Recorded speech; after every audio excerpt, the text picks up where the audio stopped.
Bon, ça y est, la saison 1 de Solar Crown est sortie, et dans cette vidéo aujourd'hui, je vous propose un petit débrief de toutes les choses que vous allez pouvoir retrouver dans cette saison. On va parler nouvelles voitures, on va parler Season Pass, on va parler XP, on va parler évidemment du nouveau mode compétitif, on va parler de nouvelles voitures, on va parler de pas mal de choses dans cette vidéo, qui voilà, une espèce de résumé guide de la saison 1. J'espère que cette vidéo vous intéressera et vous plaira. Si c'est le cas, bien sûr, je compte sur vous pour laisser un petit like, pour vous abonner pour les prochaines vidéos. Et je compte aussi bien sûr sur vous pour me donner un petit peu votre avis sur la saison via les commentaires sous cette vidéo. Je vous donnerai évidemment mon avis aussi tout à l'heure en fin de vidéo, comme ça vous laisse aussi le temps de vous faire le vôtre. Voilà, j'ai quelques petites choses quand même à préciser à propos de cette saison avant de parler justement de son contenu. La première chose, c'est que cette saison, pour ceux qui n'ont pas trop suivi l'actualité du jeu, elle avait été repoussée. Elle devait sortir il y a 2 semaines, si mes souvenirs sont bons. Mais elle avait été repoussée parce que au moment où elle devait sortir, il y avait encore trop de problèmes sur le jeu et des problèmes de serveur, des problèmes de connexion aux courses. En bref, il y avait tout un tas de trucs qui marchaient pas. Et clairement, ça aurait été dramatique de sortir cette saison 1 si, je sais pas, 30-40% des joueurs ne pouvaient pas y participer. Maintenant, la plupart des problèmes ont été fixes. D'ailleurs, on en parlera dans une autre vidéo. On va faire une espèce d'état des lieux actuel de Solar Crown, de comment il est après ces différentes mises à jour. Mais voilà, il fallait attendre cette première mise à jour majeure pour que la saison sorte. Et maintenant que la mise à jour majeure est sortie, la saison est également sortie.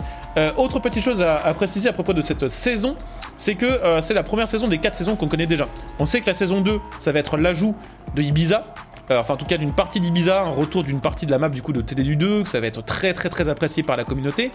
La saison 3 est une saison qui va être centrée sur la rivalité entre les Streets et les Sharps, qui sont tout simplement les 2 clans du jeu.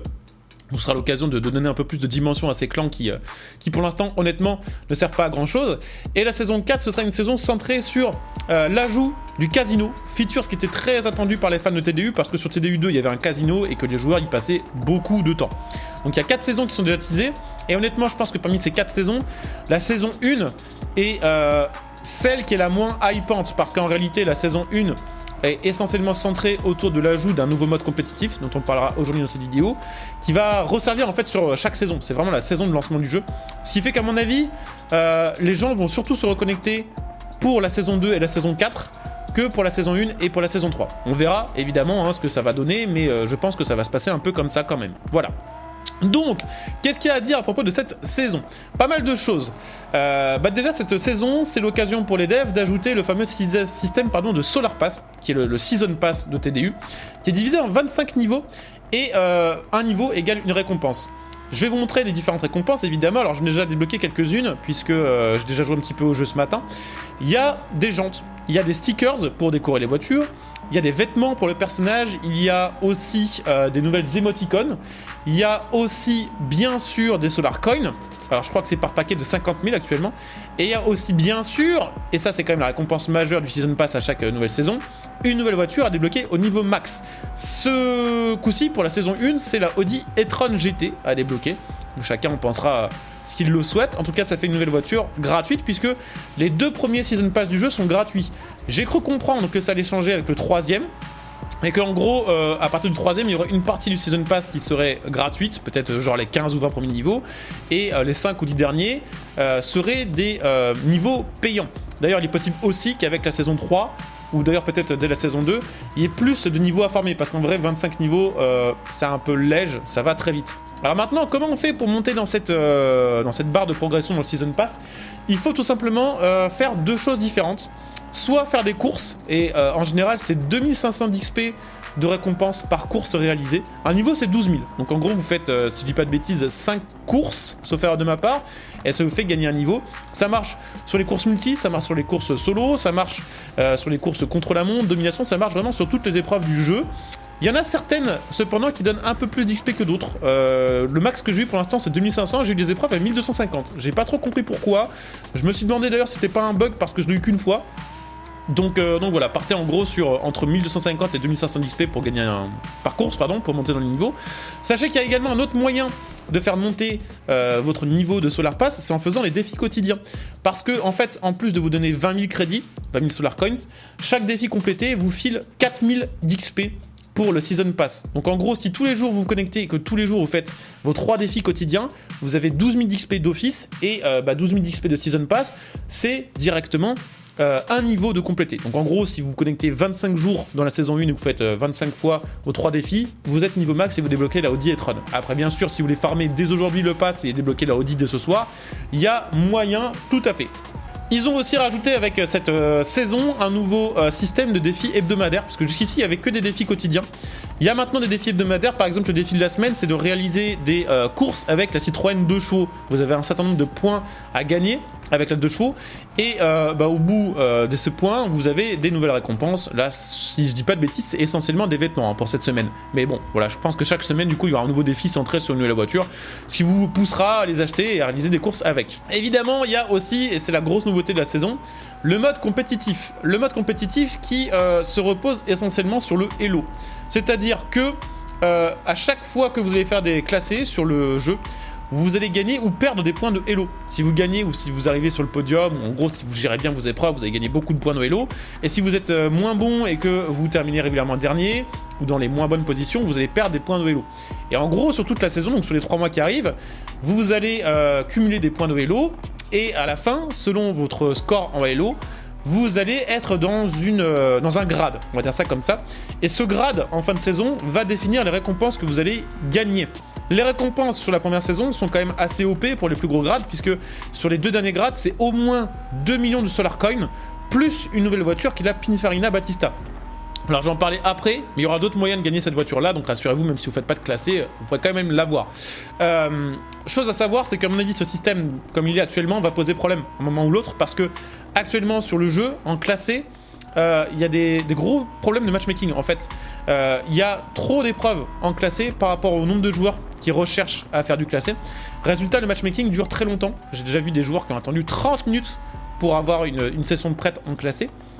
Et je pensais en fait qu'avec l'arrivée de ce mode compétitif Solarcron, ils allaient faire une espèce de playlist compétitive à laquelle on accéderait directement en cliquant sur le mode Solarcron, et que ça permettrait de regrouper les joueurs qui veulent faire du classé pour justement monter leur elo ou le faire baisser si on n'est pas bon, et que ce serait grâce à ce mode Solarcron avec cette playlist qu'on trouverait plus facilement de classer.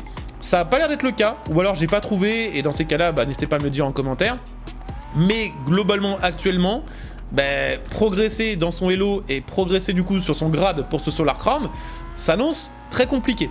Alors je vous le disais, il y a comme récompense la Pininfarina Battista, donc pour les 2 meilleurs grades, les meilleurs joueurs mondiaux de Solarcron, mais vous pourrez aussi l'obtenir plus tard via le concessionnaire des voitures spéciales. En fait, à partir de la saison 3, si je dis pas de bêtises, il va y avoir un nouveau concessionnaire sur le jeu.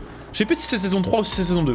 Mais en gros, il va y avoir un nouveau concessionnaire qui, dedans, recensera toutes les voitures des anciennes saisons. Donc si par exemple vous aimez pas le classer, ou si vous n'avez pas le temps d'y participer à une saison, ou que tout simplement votre elo n'est pas assez bon, et que vous avez raté une voiture, vous aurez plus tard la possibilité quand même de l'acheter via le concessionnaire. Et ça, je trouve que c'est bien, parce que c'est quelque chose que devraient proposer tous les jeux. Que ce soit sur The Crew, avec le Summit, où on a des voitures des fois exclusives à débloquer via le Summit, ou que ce soit sur Forza avec les saisons, je trouve ça normal que sur un jeu, quand vous avez une récompense à durée limitée ou une récompense un peu compétitive, au bout de 3 ou 6 mois, on puisse l'avoir au concessionnaire. C'est rassurant, et ça permet, entre guillemets, d'éliminer une partie du sum des joueurs contre ce type de mode de jeu. Faut également le dire, un autre problème du classé, c'est que y a des cheaters en classé, et que pour l'instant on sait pas trop quelles sont les mesures anti-cheat du jeu, mais certains sont un peu inquiets et je peux comprendre. Alors moi je m'en fous parce que j'avoue que je sais pas de classé et c'est vraiment pas mon truc sur les jeux de course. Mais je comprends que certains sont inquiets de voir des scores au leaderboard de trucs complètement infaisables, qui pour l'instant n'ont pas été supprimés ou bannis. On peut imaginer que malheureusement, dans le top player, ceux qui vont avoir le plus de elo sur le jeu, il y aura malheureusement des cheaters, et ça fait chier. Donc voilà, pour résumer un petit peu les nouveautés de la saison 1. Ah oui, il y a aussi un truc que j'ai failli zapper. Si vous êtes possesseur de l'édition Gold, comme moi, vous avez un jeton qui vous permet d'avancer dans le Solar Pass. Ce que je veux dire par là, c'est que je vous le disais, vous avez 25 niveaux. Pour l'instant, c'est totalement gratuit sur les 2 premières saisons. La 3e, je vous le disais, il y aura peut-être plus de niveaux et peut-être une partie du Season Pass qui sera payant. Mais surtout, si vous avez la Gold, vous avez un boost que vous pouvez utiliser sur n'importe quelle saison, qui vous permet du coup de skipper les 20 premiers niveaux, et donc d'obtenir directement les 20 premières récompenses et de commencer direct niveau 20 pour débloquer par exemple dès aujourd'hui, si vous le souhaitez, la Audi e-tron GT. Donc voilà un peu la saison 1. N'hésitez pas à me dire voilà ce que vous en pensez dans les commentaires. Je ne vous cache pas que je m'attendais à plus quand même. Je m'attendais effectivement à ce qu'il y ait une nouvelle voiture via le mode compétitif, qu'il y a une nouvelle voiture via le Season Pass, mais je m'attendais aussi quand même à ce qu'il y ait directement des nouveaux modèles achetables au concessionnaire ou débloquables via des nouvelles épreuves. On sait que sur les jeux de course quand même, le nerf de la guerre, c'est un peu quand même les voitures ajoutées. Et je vous avoue que n'étant pas un gros fan de courses classées, puisque j'avoue, hein, je n'aime pas jouer en multi avec des gens que je connais pas, parce qu'en général ça pousse dans les virages, parce qu'il y a le problème de cheater. J'avoue que du coup, pour les joueurs comme moi qui vont pas faire spécialement de la classée sur ce mois-ci, ben, on n'a pas grand chose à faire. Voilà, surtout si on est déjà arrivé au niveau 60. Bon, bah, en vrai, le jeu est cool, hein, ça c'est sûr. La map elle est chouette, les sons sont très bien, la conduite aussi et tout ça. Mais pour ceux qui sont dans mon cas, on va arriver quand même sur une saison dans laquelle on va pas avoir grand chose à faire et qui va nous sembler un peu long pour atteindre Ibiza et les nouvelles choses à y faire. Très clairement, et ça c'est relou. Je m'attendais à un petit peu autre chose, je vous avoue, avec cette saison-là. Alors évidemment, ça plaira à certains, ça déplaira à d'autres, c'est comme ça. Hein, c'est de toute façon toujours pareil avec tous les jeux, quand il y a des matchs, des choses qui plaisent, des choses qui plaisent pas. Dans tous les cas, on se retrouve ce soir pour farmer le Season Pass en live. Peut-être que ce soir, d'ailleurs, si on farme bien, on arrive directement à arriver au niveau 25, hein, c'est pas impossible. Donc rendez-vous ce soir sur Twitch si vous voulez qu'on découvre ça ensemble. N'hésitez pas du coup à venir me follow, à utiliser votre Prime si vous voulez soutenir la chaîne. Et puis comme d'hab, si le jeu vous intéresse et que vous l'achetez moins cher, n'oubliez pas que vous pouvez acheter d'ailleurs tous vos jeux moins chers en passant via mon lien Instant Gaming que vous trouvez sous cette vidéo. Ça permet de les payer jusqu'à 30, 40, 50, voire même 90% moins cher dans certains des cas. Et ça aide. Donc un grand merci d'avance à ceux qui penseront acheter un petit coup d'œil.